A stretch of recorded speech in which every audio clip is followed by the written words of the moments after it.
Right. So this is I pulled this one up here. It says all the states, and this is from Indy100.com, right? And it says all the US states where bestiality is still legal, right? And it says bestiality in the US, the red ones are marked legal and the blue ones are marked illegal. Now this is in 2016, but I doubt much has really changed. All right, because we read in the previous article that it's gone down to 8 states now where it's still legal. Back in 2016, it was 10 states. So over this period of what,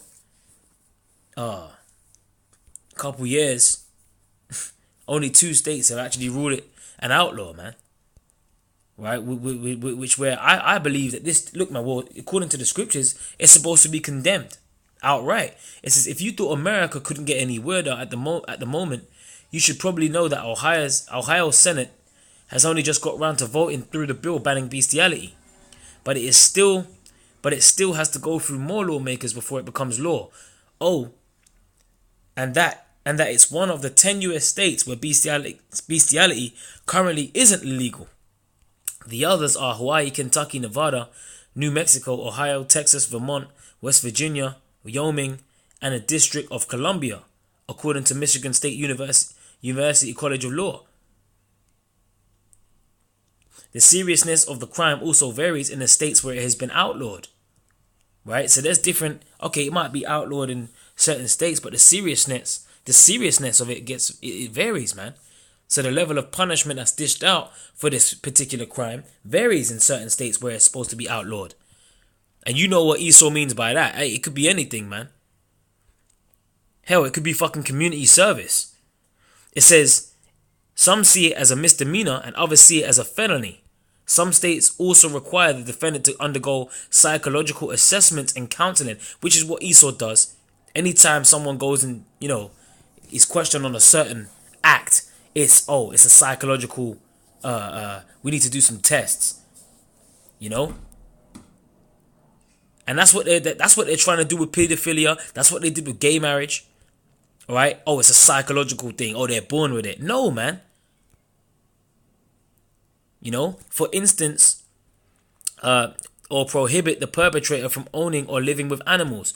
Man, you ain't gonna, look, if you stop someone owning, look, a lot of pedophiles out there don't even have children. Does that stop them from popping children, man? Does that stop them from waiting out the school gates and taking pictures of your son or your daughter? No, it don't. And then eventually getting so turned on by them to the point where immediately one day they just lose it. They grab your son or your daughter. You ain't seeing them because he's popping them in a fucking basement somewhere for months on end.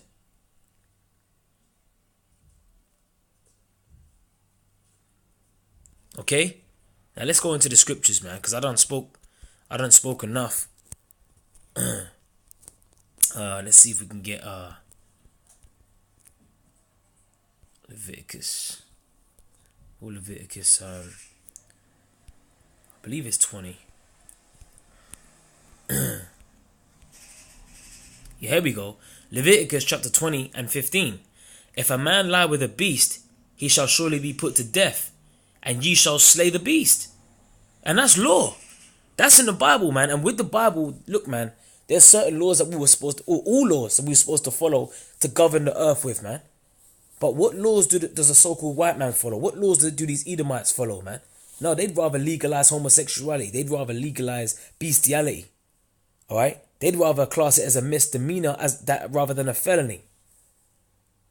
Right? According to the scriptures, you're supposed to be put to death and the beast is supposed to be put to death, man.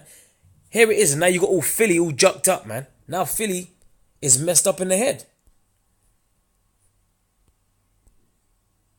Alright, because of this piece of shit, he done fucked up with Philly's head, man. And the article said that after that the beast was basically high strung. Righteous man, beast. Let me just type in beast. I know there's another one in Proverbs. Salakia, bear with me, Akim. Here we go. This is Proverbs chapter 12 and 10. A righteous man regardeth the life of his beast, but the tender mercies of the wicked are cruel. Alright, and you can't tell me that that's a cruel act, man. You're jumping from stable to stable looking for a beast to pop, man. And all of a sudden, the horse is just acting all out of character. Why? Because them demons are fucking with it now, man. So you get a lot of these, these guys that have been popped from a young age. Men have been raped and that. They end up growing up with so much demons on them. Because why? Because what happened to them when they were young. And horses are spiritual animals, man. No, you can't just get on any horse and ride it, man. You got to connect with that beast. It's a spiritual thing. Alright? And a righteous man regardeth the life of his beast. And you know what? Under a righteous rulership in the kingdom, we ain't going to have no bestiality, man. Why? Because it's against the law. And to be honest, I don't even know why you'd want to pop a beast. But the tender mercies of the wicked are cruel. And that's why the scripture says, woe to them that decree unrighteous decrees. There you go, legalizing gay marriage and bestiality, man. That's an abomination in the eyes of the Lord. Alright? But Esau likes that. Esau gets down with that stuff, man. Alright? This is Psalms chapter 50, verse 16. But unto the wicked the Most High saith, what hast thou to do to declare my statutes, or that thou shouldest take my covenant in thy mouth? Right? And a part of the statutes is a volume of the book, man. All the laws that are written in the scriptures, Esau ain't got nothing to do with them. It says, seeing thou hatest instruction and casteth my words behind thee. Esau took Leviticus 20 and 15 and he cast it right behind him, man. He took Leviticus 20 and 13 and cast that right behind him. Condemning homosexuality. Condemning acts of sodomy, man. Bestiality. But it's legal in certain states. Oh, it's a misdemeanor in certain states. Oh, it's a felony in others, though, so that makes up for it. Hell no. It's supposed to be outlawed straight. 100%. Okay? And because you got a base man in rulership today, that's the reason why we've got confusion out here, man. Let's get Habakkuk chapter 2, verse 4. Behold, his soul which is lifted up is not upright in him. Alright, and that's the so-called white man. That's you Edomites, man. Your soul that's lifted up with your pride, it ain't upright, man. The things that you deem worthy for, the things that you do to the earth and you think that it's worthy for us to live in, it's just not, it's not right. The scripture says that the earth languisheth and fadeth away under your rulership, man. The earth's been given into the hand of the wicked. And because of that, we are through. Okay? But the just shall live by his faith. Okay? Did I want to get another one, man? I know I had another one on my mind. Habakkuk 2 and 5. Nah, I think I'll just leave it there, man. The point has been made. Esau's got to go, man. Alright? Alright, so with that, man, I'm going to say shalom.